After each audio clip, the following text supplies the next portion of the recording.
नमः शिवाय। जय महाकाल भक्तों।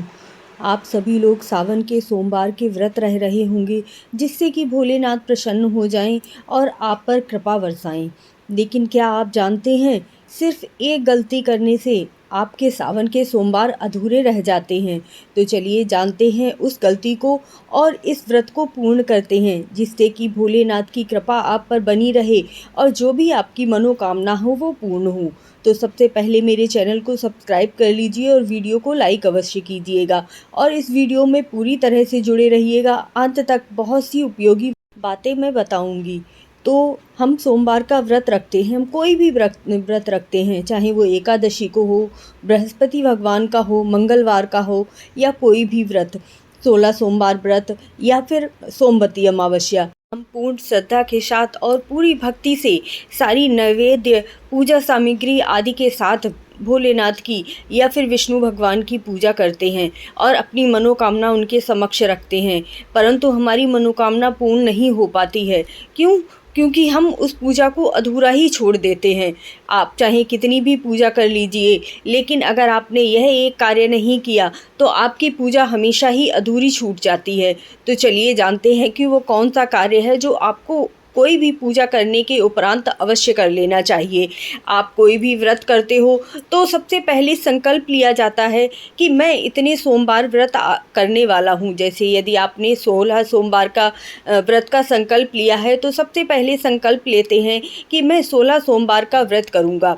जब आप 16 सोमवार का व्रत कर लेते हैं तो उसके बाद उसका उद्यापन करते हैं। इसी तरह से एकादशी का व्रत, इसी तरह से मंगला गौरी का व्रत किया जाता है। लेकिन क्या आप कभी सावन के सोमवार के व्रत रहने के बाद उसका उद्यापन करते हैं? इस बार तो बहुत ही शुभ योग बना है। सावन के हमें 8 सोमवार मिले हैं, जिनमें हमने भली भांति भोले बाबा को प्रसन्न करने के लिए पूजा आदि की है। तो आप भी इस सोमवार का उद्यापन अवश्य कीजिएगा। अगर आप दोबारा व्रत शुरू करना चाहते हैं तो दोबारा व्रत शुरू कीजिए और फिर उसका संकल्प लीजिए और अपने व्रत को प्रारंभ कर लीजिए। तो चलिए सबसे पहले जानते हैं कि आपको सावन के सोमवार या सोमवार का व्रत क्यों करना होता है। सभी दिन किसी न किसी भगवान को समर्पित हैं। उसी तरह से सोमवार का दिन भी भोलेनाथ को समर्पित किया गया है, इसीलिए इस दिन भोलेनाथ की पूजा की जाती है। सोमवार के अधिपति देव चंद्रदेव भी माने गए हैं। व्रत करते समय सोमेश्वर व्रत भी कहा जाता है। चंद्रदेव ने भगवान शिव की पूजा आराधना करके उन्हें प्रसन्न किया था, इसीलिए इस समय भोलेनाथ के साथ साथ चंद्रमा भगवान की भी पूजा की जाती है, क्योंकि चंद्रमा भगवान उनकी जटाओं में ही वसे हुए हैं। इसीलिए सोमेश्वर व्रत करते हुए आप चंद्रदेव की भी आराधना करते हैं।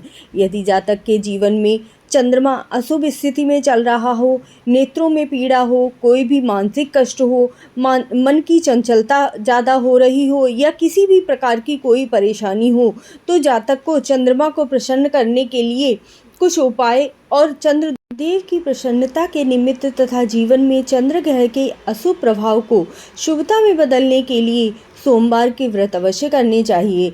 चंद्रदेव को श्वेत वस्तुएं बहुत ही प्रिय होती हैं, अतः पूजा करते समय श्वेत वस्तुएं, श्वेत रंग के फूल, रंगे हुए चावल और घी के दीपक का प्रयोग करना चाहिए।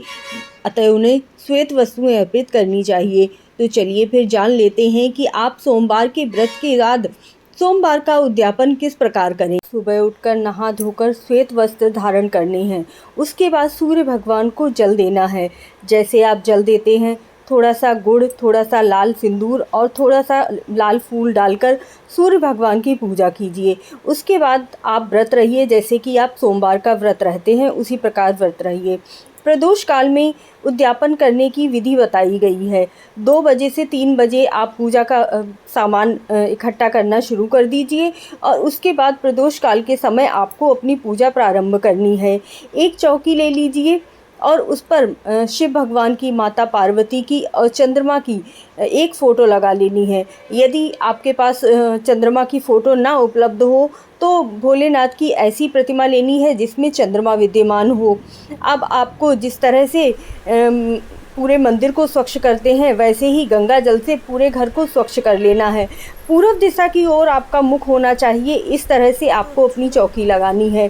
प्रत्येक पूजा में सबसे पहले गणेश भगवान की आराधना की जाती है, इसीलिए आप सुपारी के गणेश भगवान बना सकते हैं। 3 सुपारी रख लीजिए, उन्हें सिंदूर अर्पित कीजिए, वस्त्र अर्पित कीजिए, कलावा अर्पित कीजिए। सबसे पहले गणेश भगवान की पूजा कीजिए। एक कलश अवश्य रखिएगा जिसके जल भरकर आपको रख लेना है। नवग्रह बना लीजिएगा और पार्वती माता चाहे तो आप गाय के गोबर से बना सकते हैं या फिर मिट्टी से बना सकते हैं। पार्वती माता की पूजा अवश्य ही करनी है। उन्हें सिंदूर, चोली, मौली, लाल वस्त्र आदि अर्पित करने हैं और हो सके तो सुहाग का सामान भी अवश्य अर्पित कीजिएगा। उसके बाद आपको भोलेनाथ की पूजा करनी है। भोलेनाथ की पूजा जिस तरह से आप करते हैं हमेशा ही वैसे ही आपको भोलेनाथ की पूजा करनी है। उन पर समी पत्र चढ़ाइए, बेल पत्र चढ़ाइए, धतूरा उन्हें बहुत ही पसंद होता है, इसीलिए धतूरा चढ़ा सकते हैं। आप किसी कामना की पूर्ति के लिए, वंश वृद्धि के लिए गेहूँ चढ़ा सकते हैं। लक्ष्मी माता की कृपा पाने के लिए कमलगट्टा और लाल चंदन या सफ़ेद चंदन जो भी आपको मिल जाए वो चंदन चढ़ाइए। जैसे आप भोलेनाथ की पूजा करते आ रहे हैं आपको वैसे ही भोलेनाथ की पूजा करनी है। उसके बाद आपको चंद्रदेव की पूजा करनी है। चंद्रदेव को श्वेत वस्तुएं बहुत ज़्यादा पसंद हैं, इसीलिए उन्हें श्वेत फूल अर्पित कीजिए। बिना रंगे हुए चावल यानी कि श्वेत चावल अर्पित करने हैं। भोलेनाथ की पूजा में जिस तरह से चावल अर्पित किए जाते हैं वैसे ही उन्हें भी चावल अर्पित कीजिए, कलावा अर्पित कीजिए। इस तरह से आप चंद्रदेव की पूजा करने के बाद जो भी आपने नैवेद्य बनाया है वह नैवेद्य 3 भागों में वितरण करते हुए उस नैवेद्य को भगवान को चढ़ाना है। एक भाग आपको गाय को दे देना है और एक को आपको शाम को खुद अर्पित कर लेना है। इस तरह से आप अपने सोमवार व्रत का उद्यापन कीजिएगा।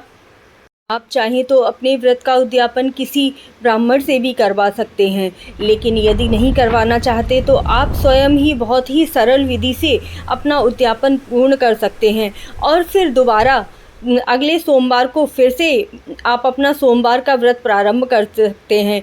फिर से संकल्प ले लीजिए कि आपको कितने सोमवार व्रत करने हैं और फिर से सोमवार का व्रत प्रारंभ कर दीजिए। आप पर भोलेनाथ की इसी तरह से कृपा बनी रहे और आप हमेशा प्रसन्न रहें, ऐसी मेरी मनोकामना है। लास्ट में अगर आपको वीडियो पसंद आई हो तो कमेंट में ओम नमः शिवाय, जय महाकाल अवश्य लिख दीजिएगा। भोलेनाथ की कृपा आप पर हमेशा बनी रहे।